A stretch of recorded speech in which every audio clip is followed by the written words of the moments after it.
Another really important piece is the sex education, and not just here's information about sex, but I like to work with people in a very targeted way where I ask them a lot of questions about their life and their experience and figure out where their gaps in knowledge are, and then give them information, but in a sensitive way, in a shame-free way, in a matter-of-fact way, and allow them the space to process about how that all makes them feel and to be able to ask questions. Like there's no dumb questions about sex, no matter how old you are. And I know a lot of people feel embarrassed. They're Right. like, I'm a 35-year-old married woman and I still don't know. And then they'll ask me a question. And I'm like, it's okay that you don't know that. Like this was intentionally kept from you.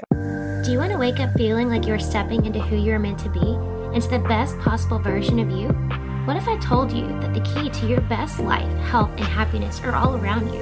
You just have to find what works for you. I'm hopeful Jada, and I believe that there isn't just one way to live a healthy and meaningful life, and that all you need is a little inspiration to make changes that last from the inside out. Each week, I'll be sharing tangible tips and inspirational interviews to help you on your journey. These are the steps to take to improve your life and live with purpose. This is Hopeful and Wholesome. Hey, y'all. Welcome back to Hopeful and Wholesome. Today, we are bringing a new conversation to the podcast. So if you don't want to talk about sex, then keep on going because today we are talking about sex. And this really is a really incredible conversation. But my guest today is Erica Smith, and she is an award-winning sexuality educator and consultant with over 20 years of experience.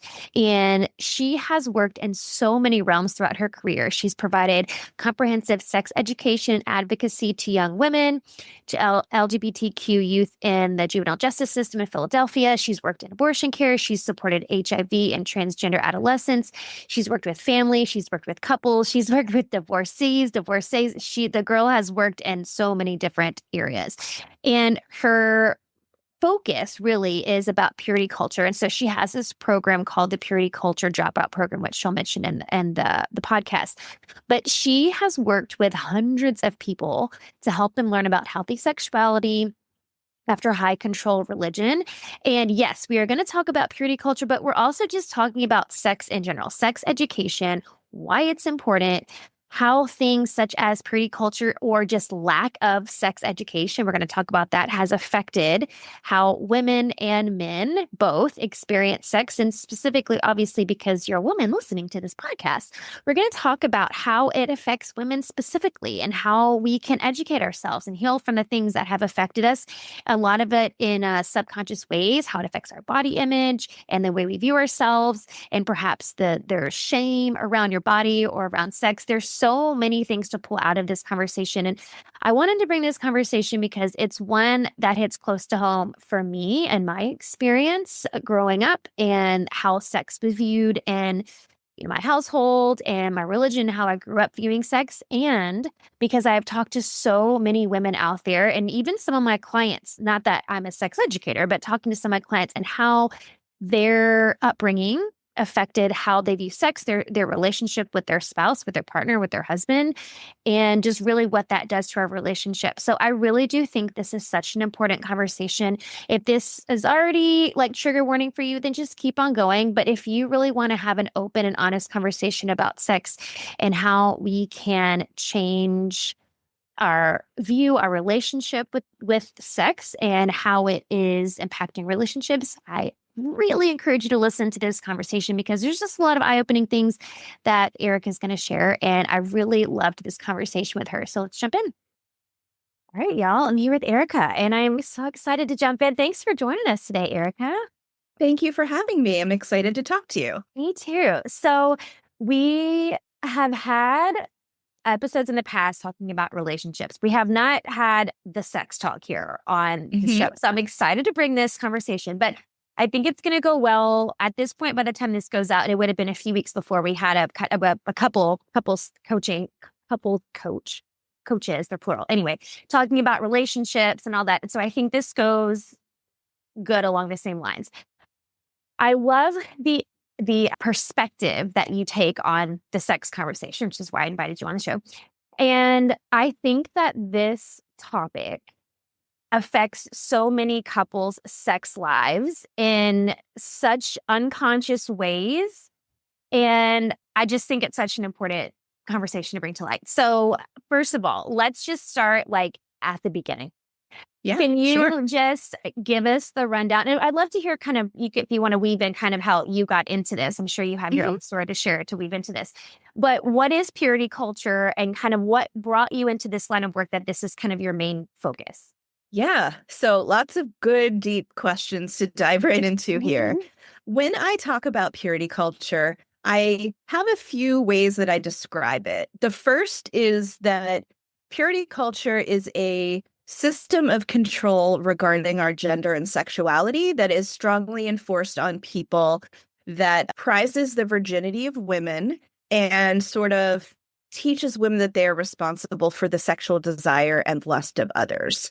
And I think that, there's a broad definition. That sort of purity culture can be seen in all major world religions. But here in America, we associate it mostly with evangelical Christianity or even more fundamentalist Christianity.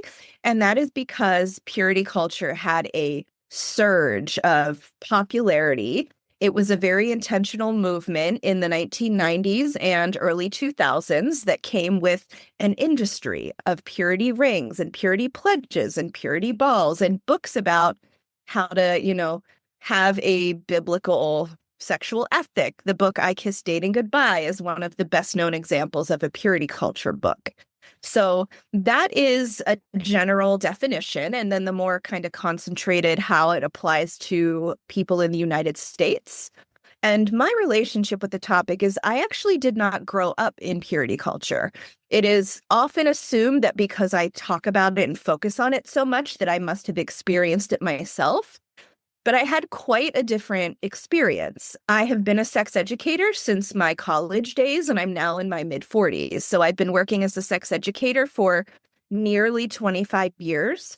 And I have always had a very healthy relationship with sexuality, but observed the difficulties that a lack of information about sex was causing other people. So my work over the decades has been in various health clinics, hospitals, community-based organizations that were addressing the sexual health needs of people. And when I decided to start my own business, sex ed focused, I thought there are so many people out there who are adults that never received the sex education that they need. And by and large, they were adults coming out of purity culture. Now, millennials approaching middle age, just being like, I'm in my 30s or I'm even in my 40s, and I feel like my relationship to sexuality has been harmed by the way I was raised. So that is how I came to do this work and focus on it. Was I just saw the need that people had. And I have observed over the years of my work that having real information about sex shared with you in a shame-free way can make a massive impact on people. So that is kind of where my purity culture focus started. Yeah, no, this is good. I love that you have, I feel like because you didn't come from purity culture, you have kind of this two ways of looking at things. So I love that you can kind of bring those perspectives together. What do you see in your work? Because you've been doing this a long time. What do you see as some of the most harmful effects of purity culture on people's relationship with sex? And then you see that more on women versus men? Yeah, this is such a good question. So I don't think that purity culture, I don't think anyone who was raised with such shaming views about sexuality really gets out unscathed, regardless of gender. I do see, and, from all of the clients I've worked with, women and LGBT people are harmed the most, but men are also harmed by purity culture. By and large, the women I talk to feel a deep sense of shame about their sexuality and their bodies. They were taught that their bodies were tempting, their bodies were evil, anything that felt good must be sinful, that they had to be very, very careful about male attention. That is, dress codes, modesty dress codes, not causing their brothers to stumble, like literally using that language.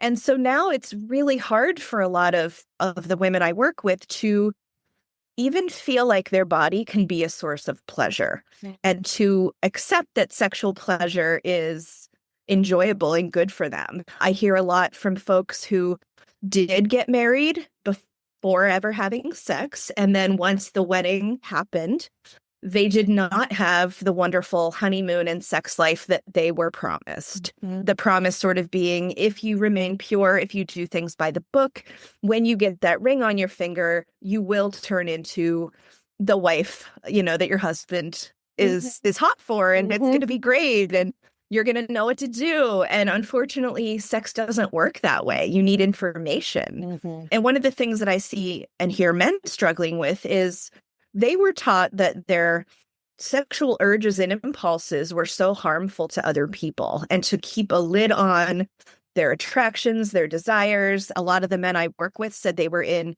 accountability groups where they were told, like, masturbation is bad.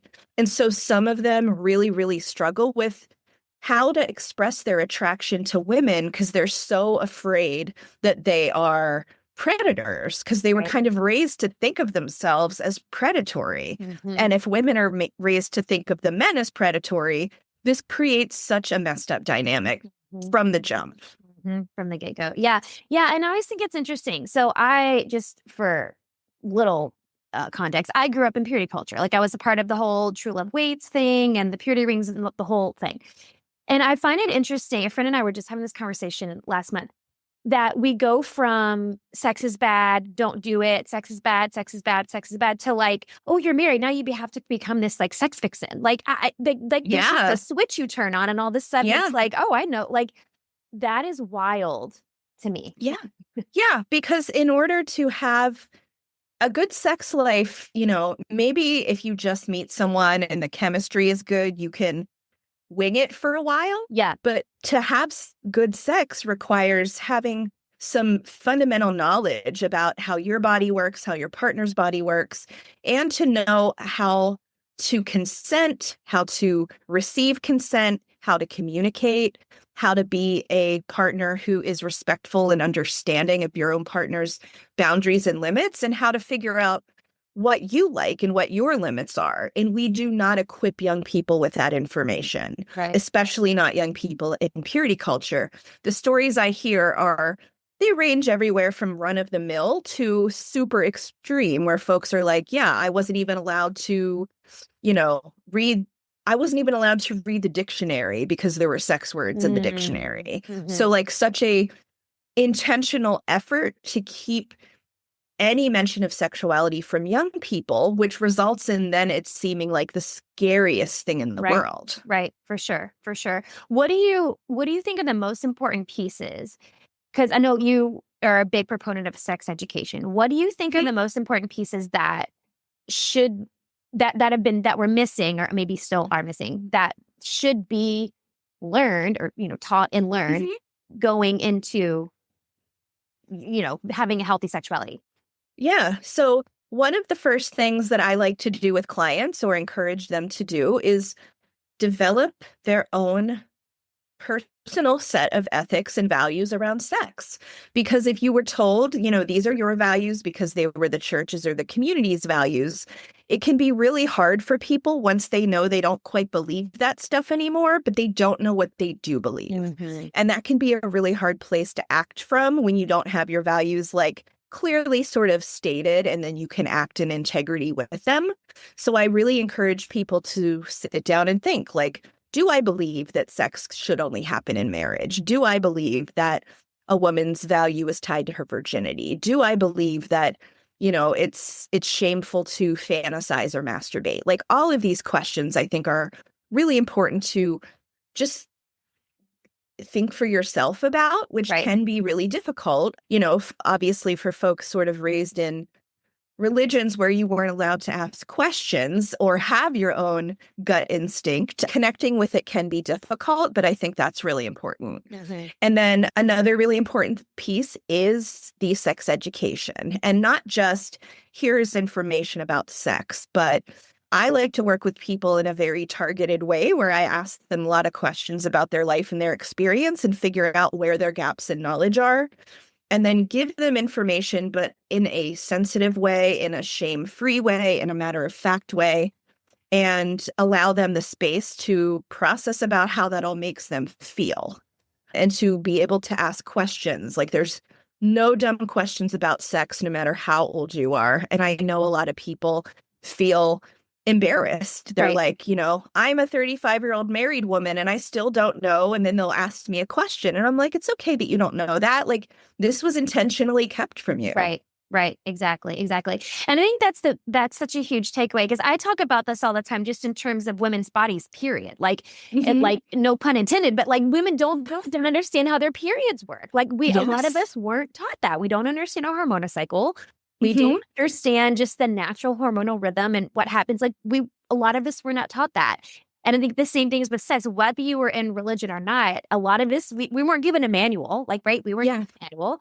And I mean, I know the extent, I went to public school, the extent of my sex education was like, oh, you get your period and then you can get pregnant. Like, there wasn't, sex Mhm. education was not really sex education. So I Yeah. think that's an important thing to note. Like, it doesn't matter how old you are, or even, what your life was like, religion or not. I think there are a lot of things that we just don't know because we don't know. We weren't taught. Yeah.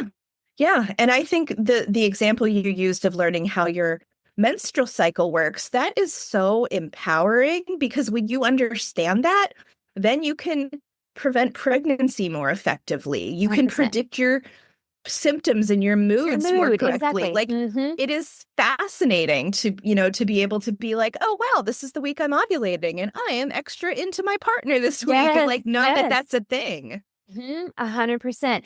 Well, and I had a gal come on a couple months ago, and she was talking, it was about carboxy therapy, but it was for vaginal health. And she was talking about how, women get into menopause and later in life, they lose sensitivity down there. Mhm. And so sex isn't as pleasurable. And we had the conversation about that too. And you mentioned that a second ago, but the pleasure piece, I think there's so much shame Yeah. tied around the pleasure piece, especially in purity culture, but a lot of times just in a lot of society in general, and Mhm. especially with women.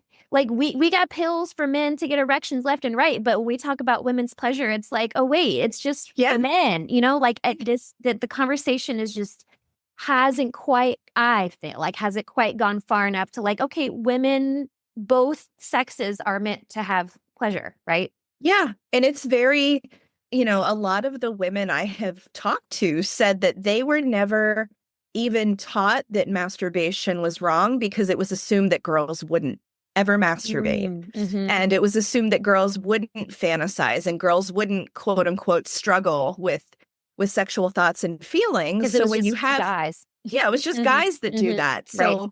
So, I've worked with more than one woman who said, I did not know what a clitoris was Sure. until I was well into my 20s. Totally. I didn't know that women did masturbate. I thought I was this lone outlier. I worked with a woman once who said, when I was a teenager, I used to wonder if maybe I was really a boy because I thought about sex. Mhm.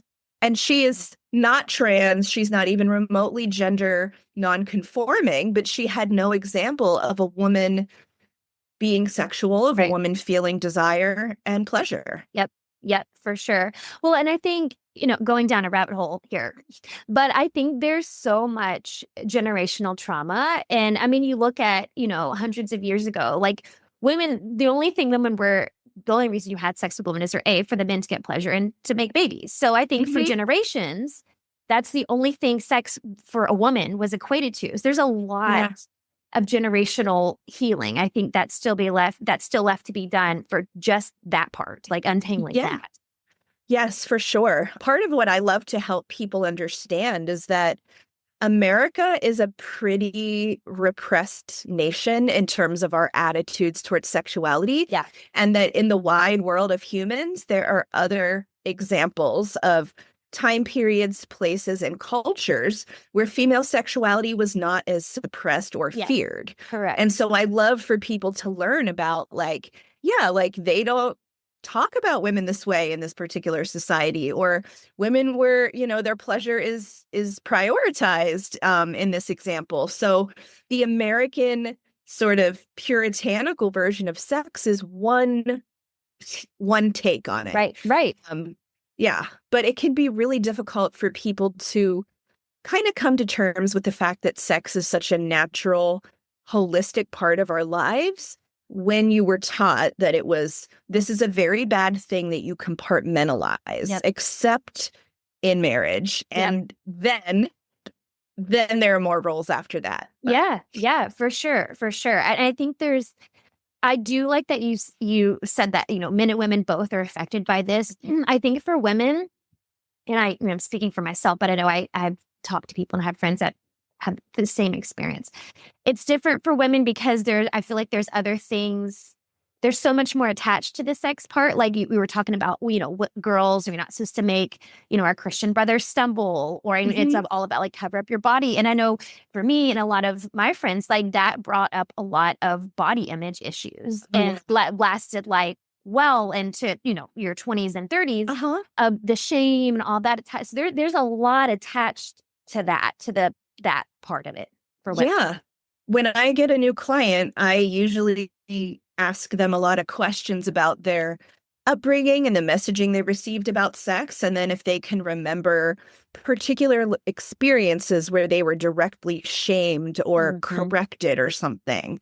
And inevitably, so many women will say, oh, yeah, I remember when I was just walking down the hallway in school wearing this new t-shirt and I got dress coded or whatever, got a dress code violation. And the shame that makes them feel is like palpable talking about it 20 years later. 100%. Yep. Yeah. No, you feel it. Like it that takes a lot for it to go away. And I think that I feel like a lot of times that part is lost, and a lot of us don't recognize like how much that really did affect us and how much, and I know like I have a daughter and she's 3, and I know my husband and I have these conversations all the time where it's like, even at 3, it's like being so mindful and intentional about what you say about her body and what she's wearing, because the smallest thing, like you said, you're 30 years old, you're still thinking about it. Yeah. Totally. I mean, I can remember like a boy making fun of me in a bathing suit when I was 11, and that was what 34 years ago. Like that stuff stays. Yes. And I love that you are already mindful about the messaging your daughter receives. And it's not easy because there's you in your home, and then of course there's the outside world. Yes. Yeah. For sure. 100%. It's such a tricky balance. How do you help? I mean, this is kind of a loaded question, so maybe you mentioned just a few ways.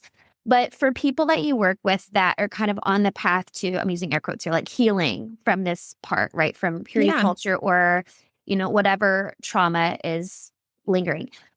What are some ways you're helping them heal from that and shift things?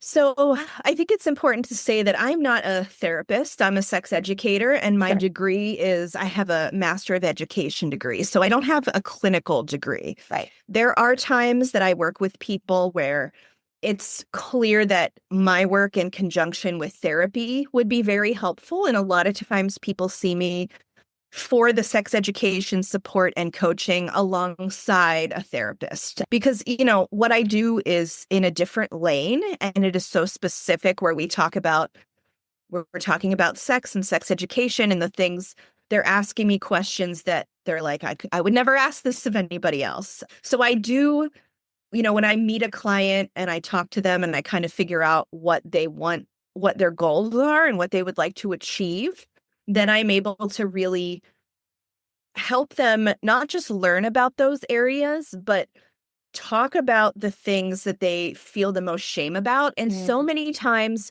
just having open conversations about sex with one person, me, does a lot to just start to dislodge the shame, because the shame it's growing in the silence of it. Yep. And a lot of times people are like, well, I don't talk about this stuff with my friends, or it's really hard for me to, I would never talk about this with my mom or whatever. So just the process of sometimes sitting down and having intentional conversations about sex and giving themselves permission to engage with the topic goes a long way in the healing process. Yeah. But I tell everyone it is such a long game. I wish that I could, in 2 sessions, kind of we can chip away at the purity Sure. culture harm, but ultimately what I provide are the materials and the encouragement. And then a lot of it is information that people apply for the rest of their lives. Yeah. And, they will challenge these feelings when they come up, and you often don't know what's going to trigger them. But I like to set people up with the education and also like different tools and skills. And then sort of it's like you go and you apply them to your life as you see fit. Yeah. Yeah. No, that makes a lot of sense. And I think that's the biggest, like, yes, therapy and, I'm sure there's, somatic practices and stuff that can be done to help with all that. But I think that's also an underestimated piece of healing anything, even if we're not talking about sex, but just the space to talk, like just the space to talk about it and get it out can be so cathartic and healing just to get it out and have a safe space to, I think that's a big part of the healing. Yeah. And part of my work involves, I offer support groups for several different sort of niche topics under purity culture. One of the ones that I've been running for years is a support group for people who are LGBT and grew up in purity culture. It's called Purity Culture Dropout Queer Support Group. But this past fall, I also started a support group for people who are divorced after having been raised in and married in purity culture. And now they're like, I'm divorced. This was supposedly the worst outcome. And now I don't know how to date, or I don't have any experience of sex outside of this marriage that was, we were 20 and we didn't know anything. Yep. So that I think that was me. I got married at 22, completely dysfunctional. I mean, in many ways, but you don't. And then you divorce, then you find somebody else. You're like, well, now I don't even know what to do. Yes. So that's a group support where like part of the healing is bringing people together who share that experience, because you could go to a divorce support group, but you might have to explain your religious upbringing to others. Or you could go to a support group at your church, but you're not going to be able to say all the things that you want to say. Right. So it's been really powerful having a group of people together who are like, wow, you know what I'm talking about, without me having to explain my church or explain the things my youth pastor said that messed me up. Yeah. No, that's huge. That's huge, having that space. I love that. And I love that you have so many different niche resources, because it does help to have that insight from like your specific experience and point of view. I mean, I think that's a huge benefit. Yeah, I love that. Okay, I have one more question I want to ask you as we start to wrap up here, because I love this conversation. And I think the therapy and stuff I think is helpful, but I think the education piece, like the work that you're doing, I think is just so foundational for the healing process. Like you can do therapy stuff is fine, but I think that just the work that you're offering really does give people the foundation to, like you're saying, like take this with you and go. So yes, of course. Before I ask you this last question, I'd like to ask everybody, where can everybody find out more about you and like the support you offer, these support groups you're talking about, all of that good stuff? So my website is purityculturedropout.com. Pretty easy to remember. And then you can find the bulk of my kind of the hub of my work. I have an Instagram account, and my Instagram name is Erica Smith Educates. Perfect. So it used to be Erica Smith Sex Ed, but sometimes the Instagram censors. Yeah, the SCX word. Yeah, the SCX word, which is ridiculous. But on other social media platforms, I'm Erica Smith Sex Ed. On Instagram, I'm Erica Smith Educates. Perfect. And of course, I'll have links to that in the show notes, so y'all can go check that out and give Erica a follow and learn. I love your content on Instagram. It's so good. Thank you. Okay, the last question I want to ask you that I like to ask everybody: what do you think is the most important thing you can do to live with purpose? Oh, this is a great question. Really, really connect with who you are and what you want outside of the expectations put on you by other people. And I know this is a lot for everyone, but I feel like it's a lot, especially for women.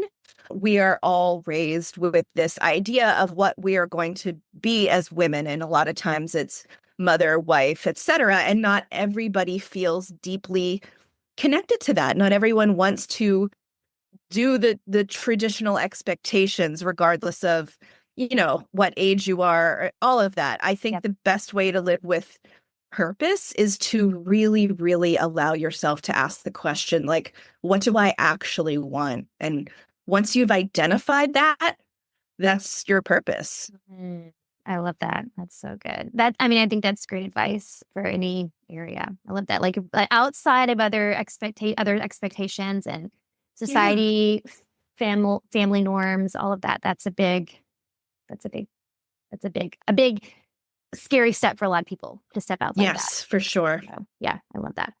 Thank you so much, Erica, for sharing your insight on this. I love this conversation, and go check out the show notes and go check out. And if you need support for any of the things that we were talking about, go check out her website and find those support groups. And thank you for doing what you do. Thank you, Hope. Thanks for having me. Thanks for listening to Hopeful and Wholesome, y'all. If you found value in this week's episode, please subscribe on iTunes or wherever you listen to your podcast and leave a review to let me know what you thought. I'd love to know what you find useful in these episodes so I can know how to provide the most value I can to my listeners. And if you have topics you'd like to know more about, I'd love to hear those as well.